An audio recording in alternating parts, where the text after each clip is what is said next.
इंदौर के अभय प्रशाल स्थित संभागीय मीडिया सेंटर पर इंदौर सांसद शंकर लालवानी ने पत्रकार वार्ता की। सांसद ने इस विधानसभा चुनाव को ऐतिहासिक बताया और लोगों से भारतीय जनता पार्टी के विकास को लेकर स्पष्ट सोच और कंफ्यूज्ड कांग्रेस के बीच चुनाव करने की बात कही। इंदौर सांसद शंकर लालवानी ने कहा कि ये मौके और धोखे के बीच का चुनाव है। भारतीय जनता पार्टी विकास का एक मौका है, जबकि कांग्रेस सिर्फ एक धोखा है।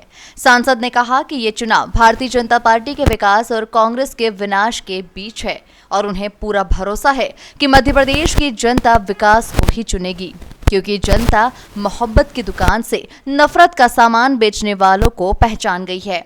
इसके बाद श्री लालवानी ने केंद्र सरकार द्वारा इंदौर को दी गई सौगातों का भी जिक्र किया और 5,500 करोड़ की लागत से चल रही सड़क परियोजना, 3,200 करोड़ रुपए से ज्यादा की रेल परियोजनाओं समेत air connectivity, health, education, startup, हर घर जल एवं सांसद निधि से किए गए कार्यों का भी जिक्र किया। ये चुनाव बहुत ही महत्वपूर्ण और ऐतिहासिक है। ये चुनाव विकास की सोच रखने वाली भारतीय जनता पार्टी और प्रदेश को पीछे ले जाने वाली कांग्रेस के बीच में है। मैं फिर से रिपीट कर देता हूँ, ये चुनाव बहुत ही महत्वपूर्ण और ऐतिहासिक है। ये चुनाव विकास की सोच को रखने वाली भारतीय जनता पार्टी और प्रदेश को पीछे ले जाने वाली कांग्रेस के बीच में है। ये चुनाव विकास की स्पष्ट सोच रखने वाली भारतीय जनता पार्टी और कंफ्यूज कांग्रेस के बीच में है। भारतीय जनता पार्टी एक मौका है और कांग्रेस सिर्फ धोखा है। एक तरफ डबल इंजन की सरकार है तो दूसरी तरफ बिना इंजन की सरकार है। अब जनता जान गई है कि मोहब्बत की दुकान पर सिर्फ नफरत का सामान बेचा जा रहा है। बंधुओं, जिस प्रकार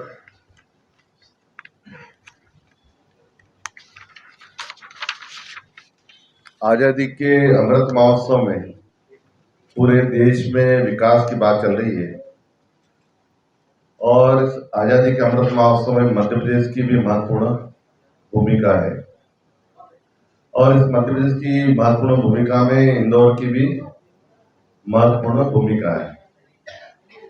आने वाली पीढ़ी को किस प्रकार का इंदौर देना, 2050 में भविष्य का इंदौर कैसा हो, उसकी तैयारी के लिए हम सब केंद्र सरकार, राज्य सरकार और हमारे नगर निगम, IDA, हम सब मिलकर, सभी विभाग मिलकर काम कर रहे हैं।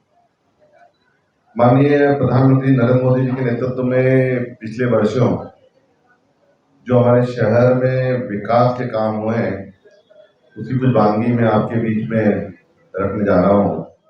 सांसद ने इंदौर खंडवा होते हुए हैदराबाद तक की सड़क का जिक्र किया और कहा कि भारतीय जनता पार्टी की सरकार बेहतर कनेक्टिविटी के लिए प्रयासरत रहती है।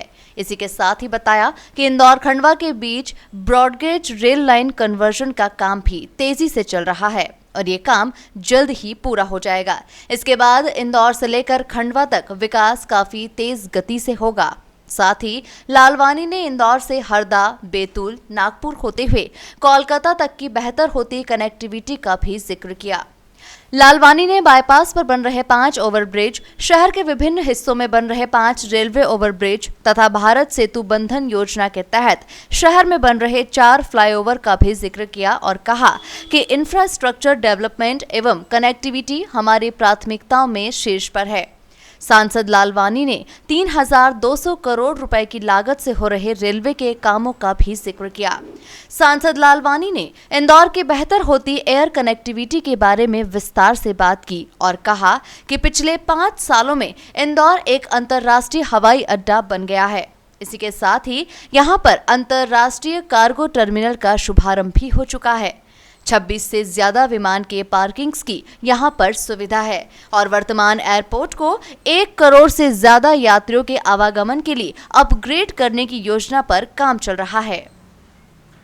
रेलवे की पटरी पर है, रेलवे फ्लाईओवर है, एक रेती मंडी, मांगलिया, बाणगंगा, लक्ष्मीबाई नगर और सैटेलाइट टाउनशिप, ये 5 के भी काम शुरू हो चुके हैं।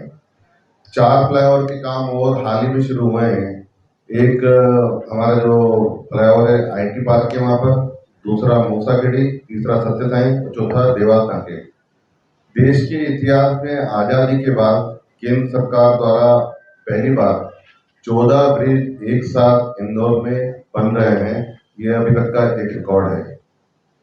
इसके साथ साथ आने वाले समय में हम इंदौर को किस प्रकार गरोड़ से जोड़ना जा रहे हैं, और ये बॉम्बे दिल्ली जो कॉरिडोर है, हमने देखा कि सबसे जो आज के समय में सबसे तेज कॉरिडोर जो बना है वो बॉम्बे दिल्ली कॉरिडोर बना है, उसको इंदौर से 2 स्थानों पर जोड़ रहे हैं। एक गरोड़ जो रतलाम के पास में, उसको जोड़ने के लिए शिप्रा नदी के उस पार एक रोड ब्रिज का काम आपने देखा होगा, तेजी से चल रहा है। वो सीधे इंदौर से उज्जैन होते हुए गरोड़ जाएगा, और जिनको दिल्ली और राजस्थान की तरफ जाना है, जयपुर की तरफ जाना है, वो वहां से जाएंगे। और दूसरा जिनको सूरत, बड़ौदा, बॉम्बे के लिए जाना है, उसको इंदौर जो अहमदाबाद रूट है, वहां पर एक नया रोड बनाकर उससे जोड़ा जा रहा है। तो हमारी एक कनेक्टिविटी एक्सप्रेस कॉरिडोर से दोनों तरफ से जुड़ जाएगी।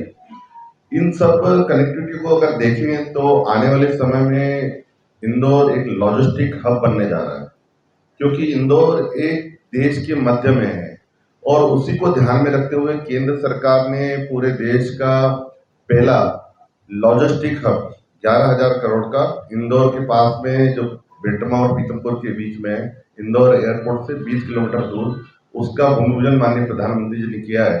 और ये 2 साल में बनके तैयार हो जाएगा, क्योंकि जिस प्रकार से माननीय प्रधानमंत्री नरेंद्र मोदी के नेतृत्व में विदेश की कंपनियां इंदौर आ रही है, और इंदौर में अपना बेक ऑफिस या गोडाउन बनाना चाहती है, क्योंकि इंदौर से जब पूरे देश में कनेक्टिविटी है तो वो चाहती है कि हमारा गोडाउन या हमारा जो स्टॉक हो वो इंदौर में हो, और उसको देखते हुए इंफ्रास्ट्रक्चर हमने उसी तैयार किया है। इसमें लगभग 2 लाख लोगों को रोजगार मिलेगा मुझे लगता है।